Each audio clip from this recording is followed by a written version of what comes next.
Express में आपका स्वागत है। मैं हूं आपकी सतंकिता। चलिए बढ़ते हैं खबर की ओर।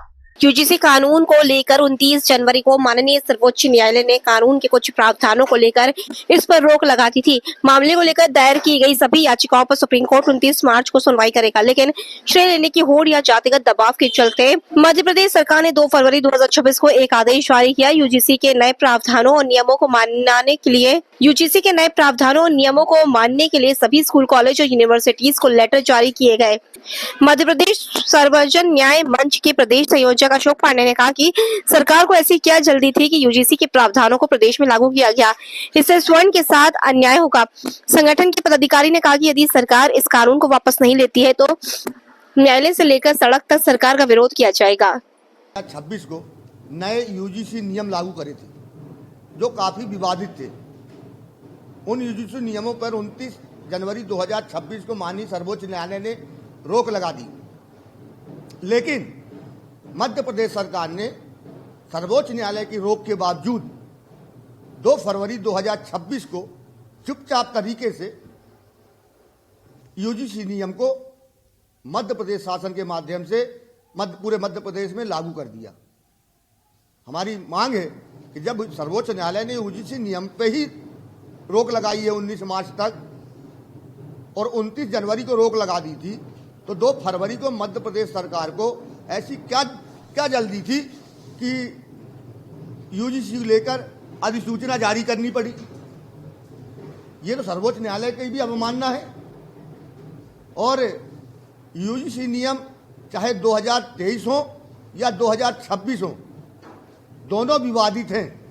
उनमें सवर्णों को इग्नोर कर दिया गया है, केवल एससी, एसटी, ओबीसी को महत्व दिया गया है, प्राथमिकता दी गई है और सवर्ण वर्ग को कोई भी किसी प्रकार का अधिकार नहीं दिया गया। यदि सवर्ण वर्ग का स्टूडेंट दलित से कोई भी 2 शब्द बोल देगा तो उसके खिलाफ वो दलित यूजीसी नियमों को लेकर आवेदन देके उसको दंडित करवा सकता है, उसका भविष्य खराब कर सकता है।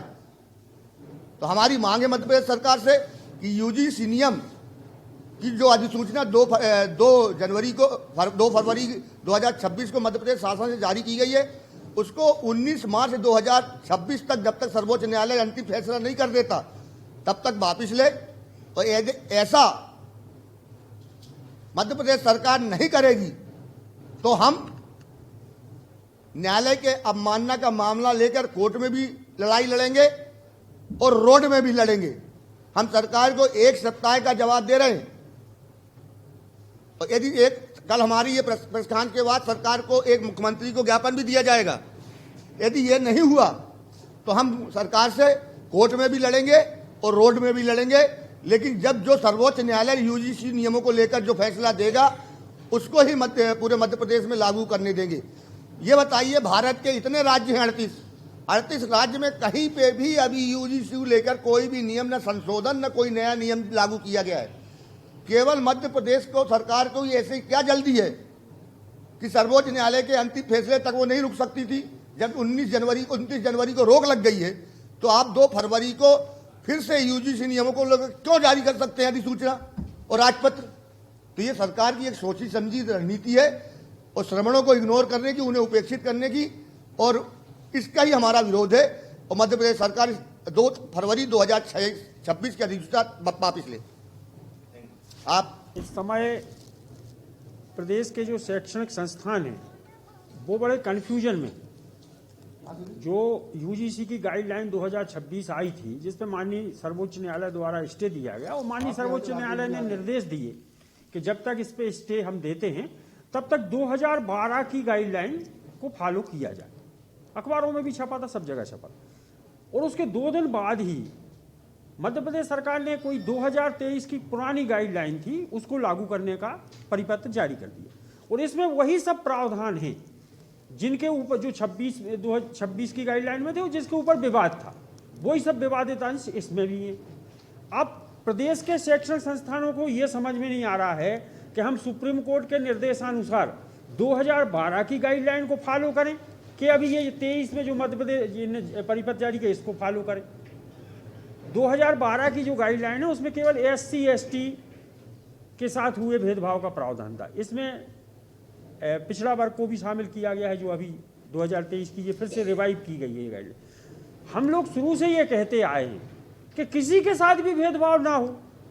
पिछड़ा वर्ग वाले भी हमारे भाई हैं, SC ST वाले भी हमारे भाई हैं, कॉलेज में पढ़ने वाले सभी बच्चे हमारे बच्चे हैं, किसी भी वर्ग का बच्चा हो। एक लाइन लिखने में क्या जा रहा है कि किसी भी बच्चे के साथ भेदभाव नहीं होना चाहिए, किसी का भी बच्चा हो।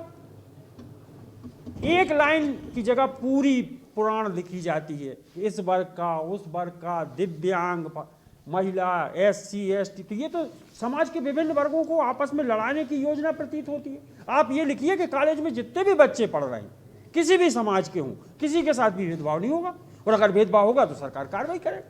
हम शुरू से ये मांग कर रहे हैं। हम तो संविधान के अनुच्छेद 14 और 15 के तहत समानता का अधिकार चाहते हैं कि भारत का हर नागरिक समान है, किसी के साथ गलत नहीं होना चाहिए, सब हमारे बच्चे।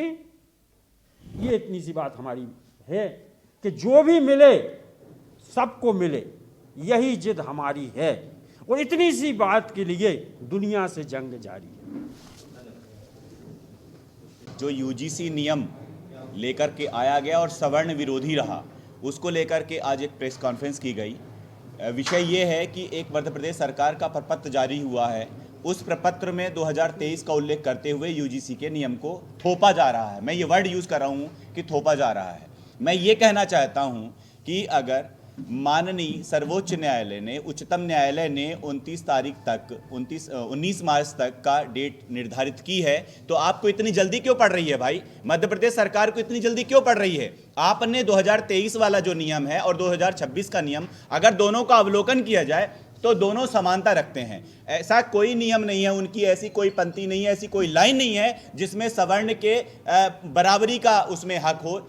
सभी में एजुकेशन से रिलेटेड जितने भी कॉलेज हैं, जिसमें अनुसूचित जाति, जनजाति और पिछड़ा वर्ग के जो बच्चे हैं, वो कोई भी अगर शिकायत सवर्ण के प्रति करते हैं तो उसमें कोई जांच नहीं होगी, ऐसा कोई निर्धारण नहीं किया गया है, जिसको लेकर के आज प्रेस कॉन्फ्रेंस की गई है। हम सबका पुरजोर विरोध है कि अगर सर्वोच्च न्यायालय में यह प्रकरण है, उस पर रोक लगाई गई है, तो उसको मध्य प्रदेश सरकार तत्काल रोके और कोई प्रपत्र जारी ना करे। गुरुवार को भोपाल में देश के कई मजदूर संगठन और किसान संगठन अपनी लंबित मांगों को लेकर सड़कों पर उतर आए और भारत बंद का आह्वान किया। हालांकि गुरुवार को बैंक बंद रहे मजदूर संगठन केंद्र सरकार द्वारा बनाए गए लेबर कानून का विरोध कर रहे हैं, तो किसान अमेरिका के साथ ट्रेड डील का विरोध कर रहे हैं। आज की इस हड़ताल में 10 ट्रेड यूनियन के ज्वाइंट फोरम ने अपना समर्थन दिया है और आज इस हड़ताल से करोड़ों का बैंक कारोबार प्रभावित हुआ है। इस हड़ताल पर हड़ताल कर रहे कर्मचारियों का कहना है कि केंद्र सरकार जो नया कानून ला रही है, इससे कर्मचारी परेशान होगा और बड़े बड़े संस्थान प्रभावशाली लोगों को बेचा जा रहा है। मांग ये केंद्र सरकार ने मजदूरों कर्मचारियों को गुलाम बनाने के लिए 4 लेबर कोड ले आए और स्थायी रोजगार को समाप्त करने के लिए फिक्स टर्म एम्प्लॉयमेंट लाए हैं। बैंक, बीमा, सरकारी कारखानों को बेच रहे हैं अडानी अंबानी को। पूरा देश के अंदर किसान तबाह है और ये अमेरिका के साथ जो डील की है उसने पूरे देश के व्यापार को और किसान को बर्बाद कर दिया। इनके खिलाफ पूरे देश के ट्रेड यूनियन, कर्मचारी संगठन, किसान मिलकर संघर्ष कर रहे हैं। आज करोड़ों लोग देश भर में सड़कों पर हैं और आने वाले दिनों में इस संघर्ष को और तेज किया जाएगा। अगर सरकार ने मजदूरों किसानों को गुलाम बनाने की नीति नहीं वापस ली तो उसके खिलाफ संघर्ष किया जाएगा, तेज किया जाएगा। आज पूरे देश में एक दिन की हड़ताल है, करोड़ों लोग सड़कों पर हैं। अगर अडानी अंबानी को बचाने वाली सरकार अगर अभी भी ठिकाने नहीं आई तो आमने सामने के मुकाबले में हम लोग हैं और सरकार की नीति को बदलेंगे, देश को बचाएंगे, देश के युवाओं के भविष्य को बर्बाद करने वाली नीतियों को पलटेंगे। इसके लिए आंदोलन हो रहा है। आज से राष्ट्रीय स्तर की हड़ताल है। 10 केंद्रीय संगठन, तमाम महासंघ, बैंक, बीमा के आज हड़ताल के बाद रात में वो समीक्षा करेंगे और आने वाले दिनों में और बड़े आंदोलन की तैयारी की जा रही है। मेरा नाम प्रमोद प्रधान है। देखिए, आज हिंदुस्तान का 25 करोड़ मजदूर, कामगार, कर्मचारी, अधिकारी केंद्र सरकार की जन एवं श्रम विरोधी नीतियों को लेकर आक्रोशित एवं आंदोलित है और आज की राष्ट्रव्यापी हड़ताल के माध्यम से मजदूर मांग कर रहा है कि कॉरपोरेट परस्त, औद्योगिक घराने परस्त जो श्रम कानूनों में परिवर्तन किए हैं उनको वापस ले, 4 श्रम संहिता हैं उनको निरस्त करे। केंद्र सरकार ने आनन फानन में मजदूरों ने जो 29 श्रम कानून अपने संघर्षों से, हड़ताल के माध्यम से, कुर्बानियों के माध्यम से हासिल किए थे, औद्योगिक घराने और कॉरपोरेट घरानों के इशारों पर उनको उन कानूनों को खत्म करके 4 श्रम संहिताओं में लपेट दिया। यदि श्रम संहिताएं ये लागू होंगी तो मजदूर को अपनी नौकरी बचाना मुश्किल होगी, मजदूर को यूनियन बनाना मुश्किल होगी, मजदूर को अपनी जायज मांगों के लिए हड़ताल करना मुश्किल होगी। ये सीधा सीधा रोजगार के ऊपर हमला है, नौकरियों के ऊपर हमला है। साथ ही साथ हिंदुस्तान में अकूत संपत्ति पैदा करने वाला मजदूर, वो मजदूर को आज उसके श्रम की सही कीमत नहीं मिल रही है। तो इसलिए डिमांड ये भी है आज कि हर मजदूर को कम से कम 26,000 रुपये प्रतिमाह वेतन मिलना चाहिए।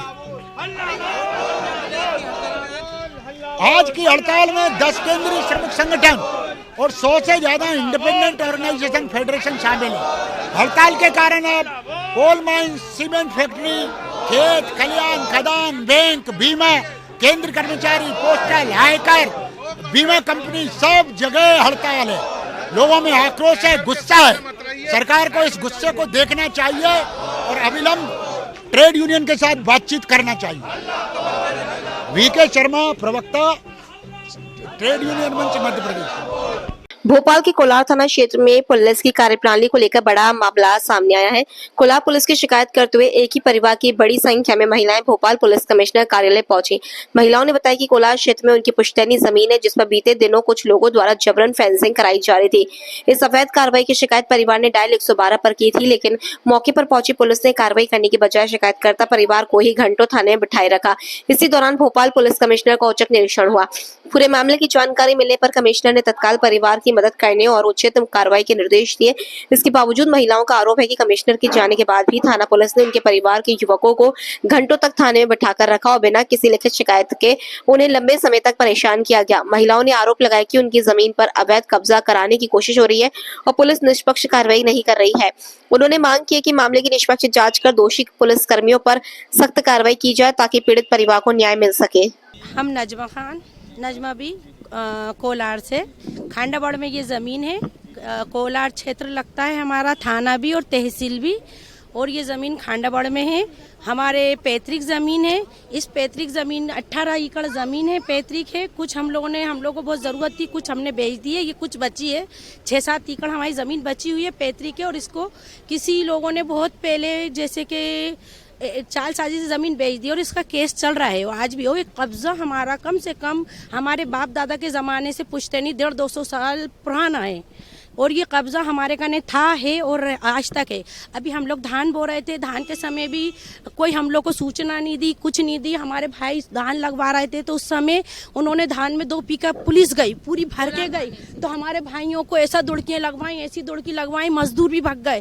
फिर मजदूर भी आने को तैयार नहीं। उसके बाद हमने धान लगाई। उसके अंदर इनकी 6 महीने की बेटी थी, इन्होंने धान लगाई, हमारे बच्चे ने लगाई। वो धान भी पता नहीं किसने काट के ले गया, वो चीज़ हमें नहीं पता। हम उसकी भी जी विज्ञापन देने आए, इन लोगों को बंद करा। लेकिन जो यहाँ के अधिकारी जो उस दिन इतवार के दिन पहुंचे थे, कौन सी तारीख थी, मांग ये है कि साहब ने तो ये बोल दिया था सुनने के बाद कि क्या कहते हैं, इन लोगों की जब न्यायालय में केस चल रहा है तो ये जमीन जब तक हम लोगों की है और उसके ऊपर कोई भी जाकर वो वाद विवाद ना करके और वो उसका वो होता है ना, फेंसिंग ना करे जी। और कमिश्नर साहब ने हमें बहुत सहयोग करा है और उनके साथ जितने भी गए थे उन्होंने भी राउंड पे बहुत करा। लेकिन हमें बाकी की पुलिस ने बहुत परेशान करा। कमिश्नर साहब के कहने के बाद भी कम से कम 3-4 घंटे बाद हमको छोड़ा गया, जिसमें का कमिश्नर साहब ने कह दिया था कि इन लोगों को ऐसे जल्दी जाने दिया जाए, लेकिन हम लोगों को छोड़ा नहीं जा रहा। और उन लोगों को हमें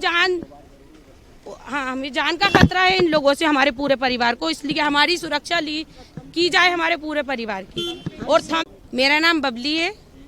मैं क्या कहते हैं यहाँ पर आई हूँ क्योंकि मैंने 112 पर कंप्लेंट करी थी। 112 आई और उसने हमारी न सुनकर हमारे खिलाफी कार्रवाई करके हमारे भाइयों को उठाकर ले गई। ये हमने 112 पे इसलिए बुलाया था कि हमारे खेत के अंदर कुछ अज्ञात व्यक्ति जिन्होंने गलत तरीके से रजिस्ट्री करा ली है, वो पोल और कब्जा करने आए थे। तो हमारे भाइयों ने क्या कहते हैं उसको पोल को हटाने के चक्कर में 112 को बुलाया कि हमारा न्यायालय में केस चल रहा है।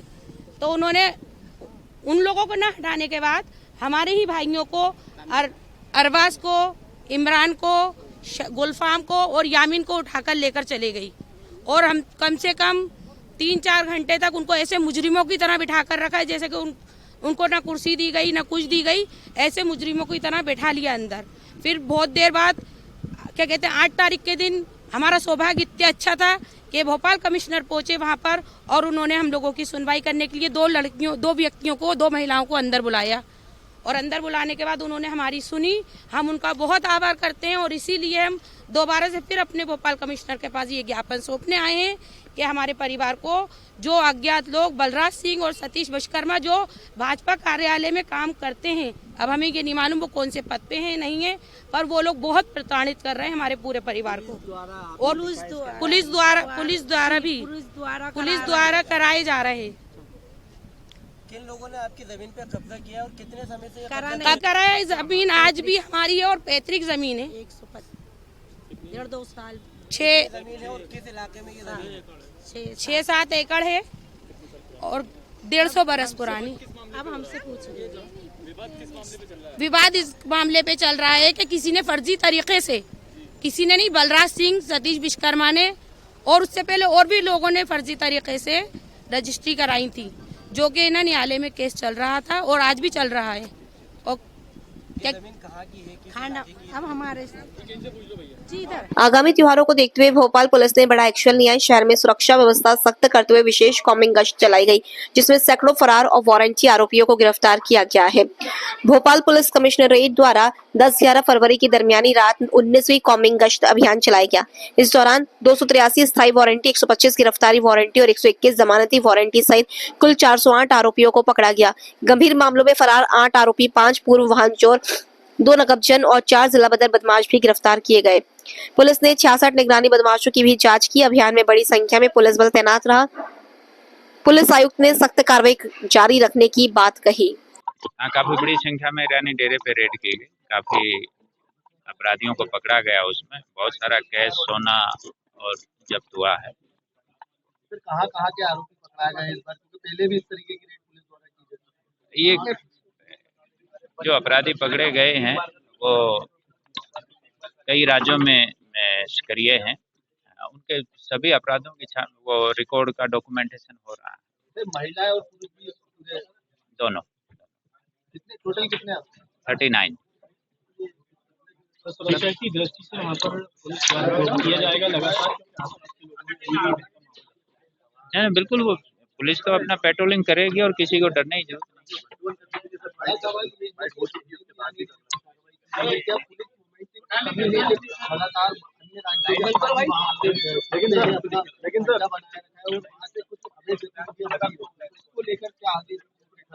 वो इंटेलिजेंस कलेक्ट करना पड़ता है हमें भी, उसमें भी कई बार टाइम लगता है, लेकिन कार्रवाई हमारी जारी रहेगी। महिलाएं 8 हैं, पुरुष 31 है। हाँ, ये जो शहादत है ये दूसरे राज्य का है, प्रतापगढ़ का है। ये प्रतापगढ़ यूपी, ये प्रतापगढ़ यूपी का रहने वाला है, तो यही है अन्य राज्य का। हाँ, बाकी इनके पूरे इनके एंटीसीडेंट वो वेरीफाई कर रहे हैं। इनके पनाहगारों को भी क्या उसमें शामिल किया जाएगा अपराध में? जो इनके पनाहगार हैं, इनको पनाह दी गई है, तो उनको भी क्या उसमें खराब कार्रवाई होगी सर? वो इन्वेस्टिगेशन का विषय है। अगर हमारे इन्वेस्टिगेशन में ऐसा आता है तो बिल्कुल। सर, ईरानी डेरे में जब से पुलिस ने कार्रवाई की है तो निश्चित तौर पर भोपाल समेत पूरे देश भर में एक चर्चा का विषय बना हुआ है। क्या ईरानी डेरे में जिस तरीके से वो ठगी करते थे, क्या इसके लिए अवेयरनेस के लिए कोई अभियान चलाया जाएगा पुलिस प्रशासन? नहीं, वो तो हम अभियान चलाते ही रहते हैं, चाहे वो साइबर अवेयरनेस का हो, ट्रैफिक अवेयरनेस का हो, और लोगों को किसी तरह की ठगी का शिकार नहीं होना है, तो वो हमारे रेगुलर अभियान का हिस्सा है। सर, कोई टारगेट बनाया ईरानी डेरे को अपराध मुक्त करने का कि वहाँ पर इस तरीके से गतिविधियां न चलें? क्या भोपाल पुलिस ने ऐसा टारगेट रखा है कि हम 1 साल में इसको तो ऐसा नहीं होगा कि अन्य राज्यों के अपराधी यहाँ पर आके रोक सकें, क्योंकि लगातार कार्रवाई हो रही है, लेकिन फिर भी करने के लिए ईरानी डेरे के अंदर जाने में तो हर दिन मिल सकते हैं या सामना करना पड़ता है मुसीबतों का, उस चीज को कब तक खत्म किया जा सकता है? कब तक आपने टारगेट रखा है? बड़े अधिकारी के साथ आदमी चला जाता है जो निचले स्तर का होता है। देखो जो हमारा बीट सिस्टम है, बीट सिस्टम में हमारी यही कोशिश रहती है प्रत्येक बीट में कि भाई उनको कि कोई भी व्यक्ति जो है ना अगर अपराध करेगा तो उसको सख्त सज़ा मिलेगी। और जब भी हम क्राइम के बारे में अवेयरनेस क्रिएट करते हैं तो हम उनको ये भी बताते हैं कि भाई अपराध करने के ये जो है ना कंसिक्वेंसेस आदमी को झेलने पड़ते हैं। तो वो सब तरह से हम अवेयरनेस के थ्रू, और वो तो हर बीट में हमारी कोशिश रहती है पुलिस की। सर महिलाओं की क्या स्थिति है? महिलाएं तो अपराध में शामिल नहीं है वहाँ ईरानी डेरे में, या कोई आंकड़ा आया है? नहीं, इसका ये है कि इसमें 31 पुरुष और 8 महिलाएं हैं जिनको हमने जो दबिश में पकड़ी गई हैं। तो इसमें मेल या फीमेल का नहीं है, जो अपराधी है चाहे वो मेल हो फीमेल हो। अगर अपराधी नहीं है तो किस उम्र के हैं? मतलब ये लोग किस उम्र से ये लोग करने लगते हैं? मतलब कोई नाबालिग तो नहीं है कोई इसमें? अलग अलग उम्र के हैं इसमें, 35 साल के भी हैं, 60 साल के भी हैं, 32 के भी हैं, अलग अलग एज ग्रुप के हैं, कोई फिक्स ऐसा नहीं है। 21 के भी हैं, आपके 20 साल के भी हैं, तो अलग अलग एज ग्रुप के हैं, 51 के भी हैं, यानी कि 20 से लेके 60 तक है। नाबालिगों का इस्तेमाल किया है? नहीं, इसमें कोई नाबालिग नहीं है जो पकड़े गए हैं। बाकी तो अपराधी तो आप जानते हो कि बालिग भी रहते हैं और जो नाबालिग होते हैं वो भी अपराध में संलिप्त रहते हैं।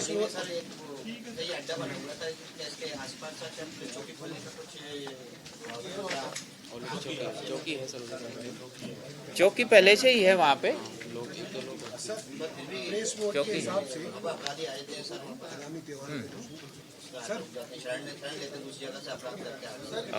नहीं, इन बातों का हम पूरा ध्यान रखेंगे। अभी तो आपके सामने इतनी बड़ी रेड की है हमने, हाँ, तो उन सारी बातों का ध्यान रखेंगे। पुलिस कार्रवाई करती है, प्रभावी कार्रवाई करती है, पुलिस पूरे बल के साथ में जाती है, 400-500 लोगों का पुलिस बल होता है।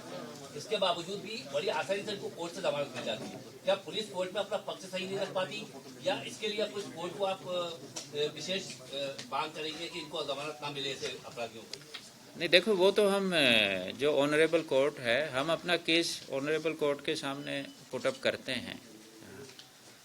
तो अब वो फिर ऑनरेबल कोर्ट का डिस्क्रिप्शन रहता है, उसमें बेल देते हैं या नहीं देते हैं, लेकिन हम अपनी तरफ से अपना केस बहुत मजबूती से पेश करते हैं। कुछ कमी रहती है, अपराधियों को आसानी से जमानत मिल जाती है। अपराधी को आसानी से जमानत कैसे मिल जाती है? लगातार अपराधी कर रहा है, वो सब हिस्ट्री शीटर है, उनको आसानी से जमानत मिल जाती है। देखो जमानत मिलने का, जैसे मैंने बताया कि हम अपनी तरफ से अपना जो केस है वो बहुत स्ट्रांगली पुटअप करते हैं। हाँ, फिर वो ऑनरेबल कोर्ट के ऊपर होता है।